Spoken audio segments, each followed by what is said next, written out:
What's up? What's up? What's up? What's up? What's up? What's happening, everybody out there? Fight fans and fight land, YouTubers and gamers and everybody. But this is for my fight fans. It's your boy Lucky Luck, aka the Lover Boy. What is this video about? Happy New Year, everybody.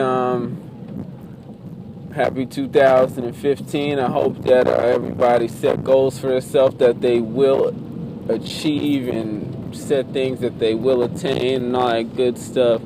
You know, I wish you the best, whoever you are out there. Ooh, let's not go. Yeah. This traffic is stupid. Oh my gosh. Yeah, dog. Gonna have to change my workout today. Anyway, sorry about that. Sorry about the interruption. Sorry about that. I don't do much editing because I'm not really that computer savvy. This is the real me, how I really am, how I really talk. So, you get it raw and real like it really is. This update is the 2015 update on the Mayweather and Pacquiao negotiations. Now, I have been hearing a good deal of things happen back and forth.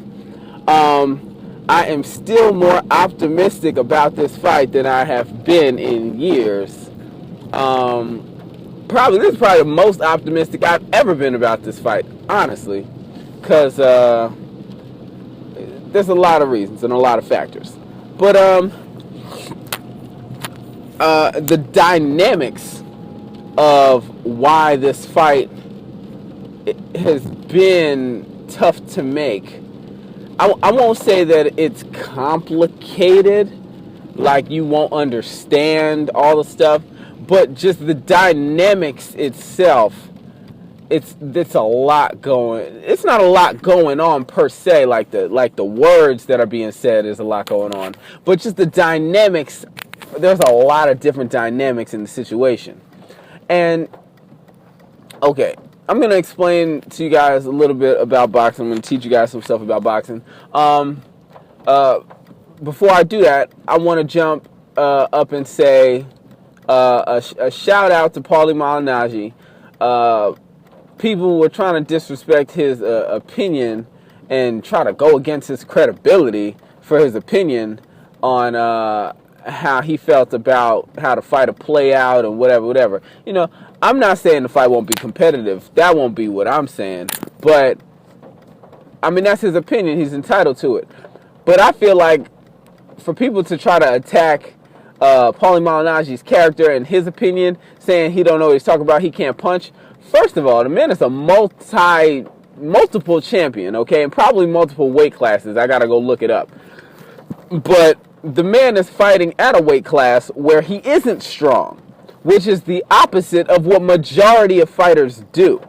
Okay, the majority of fighters, including Adrian Broner, who fought Paulie Malignaggi, are these heavier dudes who do their best to suck down. I mean, shit, even Roy Jones and James Toney's done it in the past. Like, greats have done it and do it and all that kind of stuff.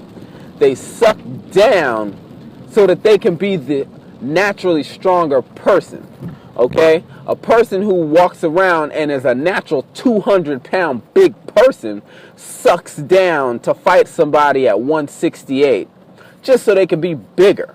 Just so they can say their punches won't be as hard and their punches will be hard. Like, that is what most people do. Paulie Malignaggi is fighting in a weight class where his punch he's not considered a puncher at all. His knockout ratio says that, and he still can win world titles. That means this man knows something about boxing. If you're not bullying people around and knocking everybody out that you hit, and you're still able to win titles, world titles, you can fight. And you know something about fighting, obviously. So, people who are trying to disrespect Paulie Malignaggi, kill yourself. The man knows what the fuck he's talking about. He's one of my favorite commentators at the moment. And I'm not saying this because I met him. When I met him, he was cool. Every time I seen him, he was cool. Like, the boxing community, believe it or not, is really actually kind of a small community. Like, the people at the top, anyway. When it comes to world champions and world champion trainers and top matchmakers and promoters and all that, it's really kind of a small circle, especially on a country-by-country basis. In the U.S., apparently my name has gotten around, not because my ability to talk so good and be so handsome, but apparently my ability to fight has got my name around in certain big people's mouths. And I mean, it is what it is. It's cool. But Paulie Malignaggi is a well-respected name in the sport of boxing across the world. So, sorry for going off on a tangent about it. But for those who trying to disrespect Paulie and talk about the man don't know what he's talking about, he's this, he's that, man, screw you. Hold that. But back to the point that I was trying to make.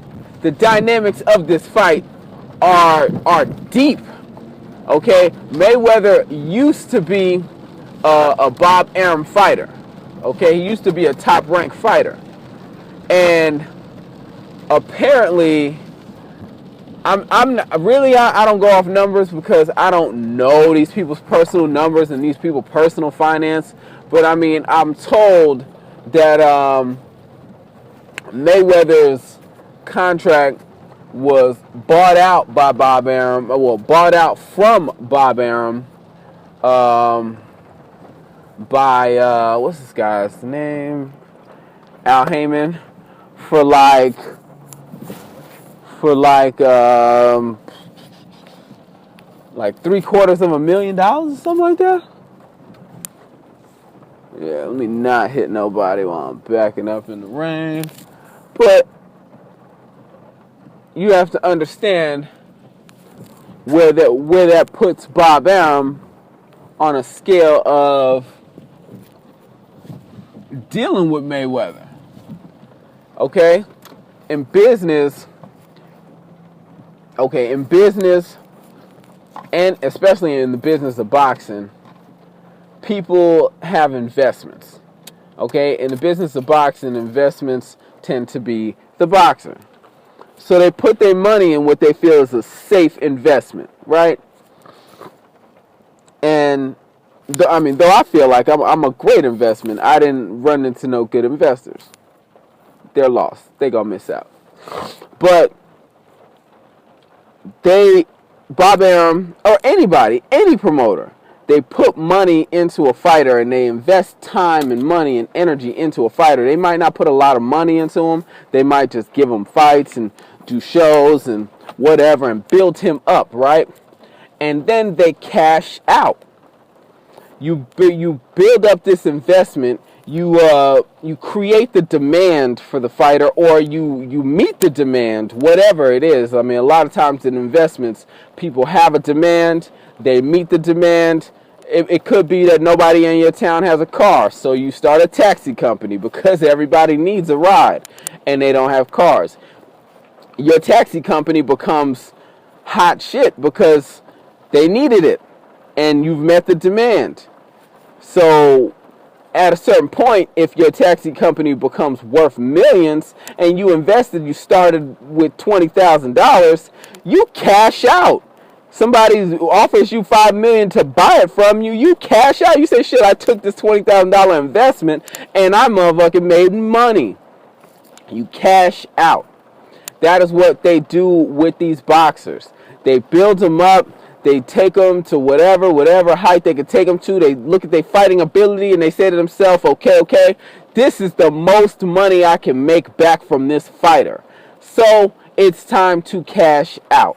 Okay, they take them out. They say, you know what? You're gonna fight on this Showtime, or you're gonna fight on this pay-per-view, or you're gonna fight on this or that. You're gonna fight another champion. You're gonna fight this guy that we've been avoiding, and we're gonna cash out for the most money possible. That is what they do. And then after a lot of fighters get their first loss, they quit. They're done. But the investor, the promoter, knowing this, they waited for that time to cash out. They say, well, he might never fight again, but we got our money. Now, if you're a real champion, you're like Miguel Cotto, and you're like Manny Pacquiao, and you're going to fight through losses, and you're going to keep moving, and that shit don't break you, then your investor, it's a good investment, your investor is going to keep making money off you. But at the end of the day, there's still a moment to cash out, because no fighter can fight forever. So they're still looking at that future moment. Like I heard Bob Arum and Pacquiao signed another contract. Like there's still a cash out moment. He's always looking for that moment to cash out.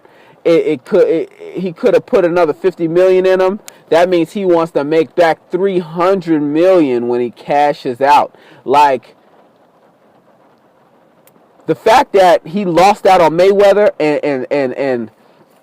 and got like less than $1 million or maybe $1 million for Mayweather, and Mayweather is like worth hundreds of millions right now, that shit is hurting. Like, Bob Arum is not happy with that. Bob Arum has all these fighters. Bob Arum has Cotto, who's got Puerto Rico on lock. He had Margarito, the cheater, who had Mexico pretty good. They loved him. He might have Juan Manuel Marquez. Like, when you got these people and it's guaranteed money, you say to yourself, these